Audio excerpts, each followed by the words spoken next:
원장님, 똑같은 40대, 50대인데 누구는 입가에 마리오네트 주름이 거의 없는데 누구는 정말 심하잖아요. 이건 왜 이런 거예요? 마리오네트 주름은 타고난 골격이나 피부 탄력 문제도 있긴 하지만 사실 결정적인 차이는 생활 습관에서 오는 경우가 많아요. 안녕하세요. 얼굴 디자인 연구소의 양승원입니다. 오늘은 같은 나이에도 10년은 더 늙어 보이게 하는 마리오네트 주름의 원인부터 해결법까지 알려드리겠습니다. 주름을 만드는 최악의 생활 습관 3가지부터 홈케어 방법, 추천 시술까지 총정리했으니까 영상 끝까지 시청해주세요. 자, 지금부터 제가 말씀드리는 최악의 습관 중에 본인이 몇 개나 해당하는지 한번 세어보세요. 아, 내 얘기인데? 하는 분들이 많을 거예요. 첫 번째 최악의 습관은 옆으로 누워 자거나 엎드려 자기입니다. 저 맨날 옆으로 자는데 그게 왜 안 좋은 거예요? 우리가 하루에 7, 8시간을 자잖아요. 그 시간 내내 베개의 한쪽 뺨을 꾹 누르고 있다고 생각해 보세요. 피부가 어떻게 될까요? 중력과 압력 때문에 그 방향으로 계속 접히고 눌리는 거예요. 특히 입과 주변 피부는 얇아서 더 쉽게 자극이 가죠. 제가 예전에 멋 모르고 진짜 높은 베개를 베고 옆으로만 잤던 시절이 있거든요. 아침에 일어나면 꼭 한쪽 입가에만 주름이 깊게 패여 있는 거예요. 그게 젊을 땐 금방 펴지지만 한 30대 넘어가면서부터는 피부가 탄력이 떨어지면서 그대로 고정돼서 진짜 주름이 되는 겁니다. 마리오네트 주름뿐만 아니라 팔자 주름까지도 세트로 깊어져요. 두 번째는 입을 과도하게 오므리거나 턱에 힘을 주는 습관입니다. 이건 좀 여러 가지가 해당되는데요. 담배 피울 때 입술을 오므리는 동작, 음료 마실 때 빨대를 자주 쓰는 습관, 무의식적으로 입을 꾹 다물고 턱 끝에 힘을 주는 버릇, 입꼬리를 으 하고 내리는 표정, 이런 동작들의 공통점이 뭔지 아세요? 바로 입꼬리 내림근이라는 근육을 아주 강력하게 발달시킨다는 거예요. 입꼬리 내림근은 이름 그대로 입꼬리를 아래로 끌어내리는 근육이에요. 이 근육이 발달할수록 입꼬리는 점점 처지고 위로 피부가 접히면서 마리오네트 주름골이 깊어지는 거죠. 이 습관은 사실상 매일 마리오네트 주름 헬스를 하는 거나 마찬가지예요. 그리고 세 번째 습관은 좀 의외일 수 있는데 잘 웃지 않는 습관입니다. 오히려 웃으면 팔자주름 생긴다고 안 웃는 게 더 좋다고 들었거든요. 이게 좀 잘못된 상식 중에 하나인데요. 우리 얼굴에는 근육이 수십 개가 있는데 서로 반대작용을 하거든요. 그래서 입꼬리를 내리는 근육이 있으면 올리는 근육도 있는데 이 올림근은 주로 우리가 활짝 웃을 때 쓰여요. 그런데 잘 안 웃고 무표정하게 있거나 오히려 입꼬리를 내리는 습관만 반복하면 어떻게 될까요? 내리는 근육 힘만 세지고 올리는 근육은 약해져요. 그럼 가만히 있어도 입꼬리가 처지고 마리오네트 주름이 깊어지는 얼굴이 되는 거예요. 근데 그 습관들이 정확히 왜 그렇게 주름을 만드는지 원리가 궁금해요. 근본적인 원인은 아까 말한 그 입꼬리 내림근과 더불어 크게 두 가지가 더 있어요. 첫째, 피부를 뼈에 묶어두는 인대 때문이에요. 우리 얼굴에는 하악 지지인대라는 게 있는데 이게 입꼬리 바로 아래쪽 피부를 턱뼈에 꽉 잡아두는 목 같은 역할을 해요. 그러다 나이가 들면요, 인대가 붙잡아주지 않는 그 주변 볼살과 턱살은 중력 때문에 아래로 막 처지기 시작해요. 근데 이 못 박힌 부분, 그러니까 인대가 꽉 잡아주는 부분만 안 처지고 들러붙어 있으니까 그게 경계선이 볼이 파이는 거예요. 이게 마리오네트 주름이죠. 두 번째 원인은 총체적인 노화 현상입니다. 나이가 들면 턱뼈 자체가 흡수돼서 볼륨이 줄어요. 집으로 치면 기둥이 얇아지는 거죠. 또 지방은 밑으로 내려와서 턱선에 쌓여요. 이게 불독살이에요. 게다가 피부 속 콜라겐은 매년 1%씩 줄어들어서 피부는 얇고 흐물흐물해집니다. 정리하면 우리 피부는 나이가 들면 뼈도 약해지고 지방과 피부도 동시에 무너져 내리는데 특정 부분만 인대로 인해 못에 박힌 것처럼 고정되어 있으니까 마리오네트 주름이 생기는 거예요. 여기에 나쁜 생활 습관까지 더해지면 나이에 비해 유독 주름이 더 깊게, 더 빨리 생기는 거고요. 자, 그럼 이제 해결책을 알아봐야죠. 원인은 알았으니 답은 간단해요. 가장 기본은 당연히 습관 교정입니다. 제가 아까 말씀드린 3가지 습관, 이거 오늘부터 당장 고치셔야 해요. 잘 때는 무조건 정자세로 천장 보고 주무시고요. 낮은 베개를 사용해서 주름을 예방해주세요. 또 낮에는 빨대 사용을 줄이고 턱에 힘이 들어가지 않도록 의식적으로 연습하시는 게 좋습니다. 그리고 제일 중요한 건 자주 웃는 겁니다. 입꼬리 올리는 근육을 계속 써줘야 이 내리는 근육 힘을 이길 수 있어요. 그럼 혹시 이미 생긴 주름을 화장품으로도 좀 개선할 수 있는 방법이 없을까요? 이미 생긴 주름을 완벽히 편다. 이건 솔직히 화장품으로는 어렵죠. 하지만 더 깊어지는 걸 막고 얕은 주름을 관리하는 데는 분명히 도움이 됩니다. 피부 탄력 자체가 좋아져야 하니까요. 제가 제일 추천드리는 기능성 화장품 3가지가 또 있는데요. 첫째는 레티놀입니다. 솔직히 수많은 화장품 성분 중에 피부과 의사들이 다 인정하는 최고의 항노화 성분은 레티놀이 거의 유일해요.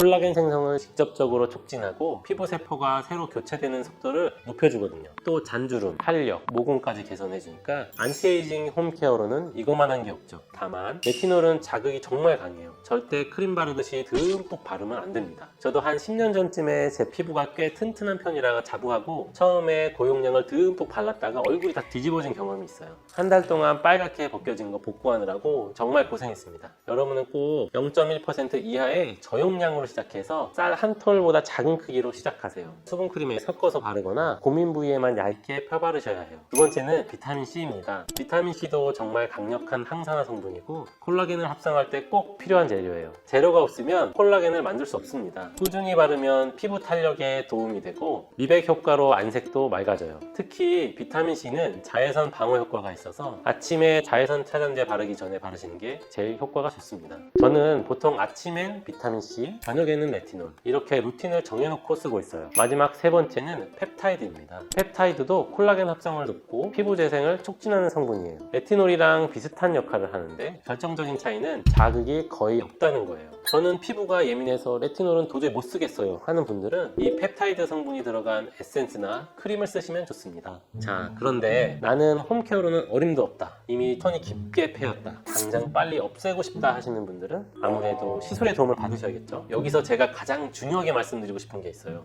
마리오네트 주름이 심한 분들, 특히 50대 중반이 넘어가신 분들은 절대 한 가지 시술만으로는 해결이 안 됩니다. 그냥 울세라나 실리프팅처럼 센 거 하나 딱 받으면 해결되는 거 아닌가요? 그러면 효과가 별로 없어요. 아까 설명드렸듯이 50대 이상의 노화는 뼈, 근육, 깊은 지방, 얕은 지방, 피부 이 모든 층에서 동시에 일어난 복합적인 문제거든요. 위쪽이 처지면서 아래로 누르고 있으니까 아래쪽만 해결해서는 한계가 있습니다. 마리오네트 주름이 보인다고 여기부터 당장 치료하는 게 아니라는 거예요. 50대 이상 혹은 주름이 심한 분들은 복합 시술이 필수입니다. 처짐과 꺼짐이 동시에 진행되기 때문에 단일 시술로는 근본적인 개선이 어렵습니다. 그래서 첫 단계로는 실리프팅 같은 물리적인 리프팅 시술이 중요합니다. 이미 아래로 처진 조직을 단단하게 1차 방어막처럼 잡아주는 역할을 하죠. 실리프팅 시술은 물리적인 교정으로 효과를 확실하게 느낄 수 있습니다. 실리프팅으로 처진 조직을 들어올리면 마리오네트 주름이나 턱선 처짐은 확실히 개선됩니다. 하지만 기존에 볼륨이 부족한 부위가 있다면 전체적인 균형이 완벽하게 맞지 않을 수 있어요. 이때 사용하는 대표적인 시술이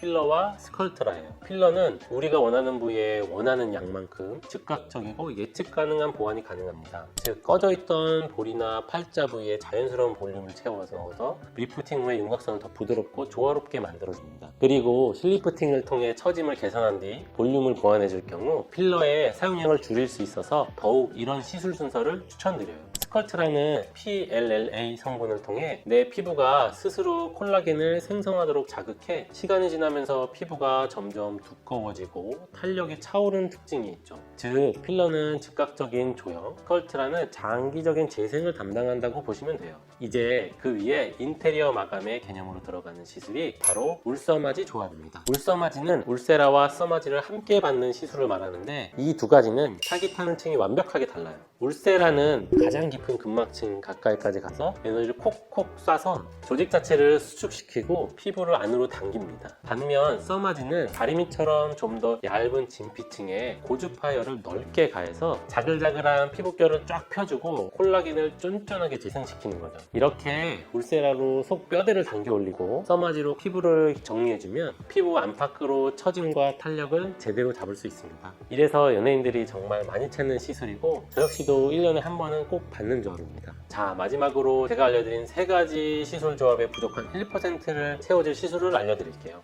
바로 입꼬리 내림근 보톡스입니다. 이 시술들은 마무리 작업이라고 보시면 돼요. 우리가 리프팅을 꼼꼼하게 해놔도 앞서 말씀드린 입꼬리 내림근이 계속 과하게 힘을 주고 있다면 입가가 계속 아래로 당겨지겠죠. 그래서 이 근육에 보톡스를 살짝 놔서 그 과도한 힘을 빼주는 거예요. 그럼 자연스럽게 입꼬리가 올라가고 주름이 깊어지는 걸 예방할 수 있습니다. 자, 이렇게 오늘은 마리오네트 주름을 없애는 방법에 대해 알아봤는데요. 결론적으로 마리오네트 주름은 생활 습관 교정과 똑똑한 복합 시술이 병행될 때 가장 만족스러운 결과를 얻을 수 있어요. 특히 비싼 리프팅 시술 하나만으로 해결하려고 한다면 그냥 돈 낭비, 시간 낭비가 될 수 있습니다. 내 주름의 원인이 근육인지 볼륨 감소인지 처짐인지 아니면 이 모든 게 복합적인 상태인지 정확하게 진단하고 내 얼굴의 회복적 구조에 맞춰서 시술들을 어떻게 조합하고 또 어떤 순서로 시술할지 개인 맞춤형 치료 계획을 세우는 게 핵심입니다. 오늘 내용이 마리오네트 주름 때문에 고민하셨던 분들께 속 시원한 답변이 되었으면 좋겠네요. 도움이 되셨다면 구독과 좋아요, 알림 설정까지 꼭 부탁드리고요. 다음 시간에는 더 솔직하고 유익한 정보로 찾아뵙겠습니다. 감사합니다.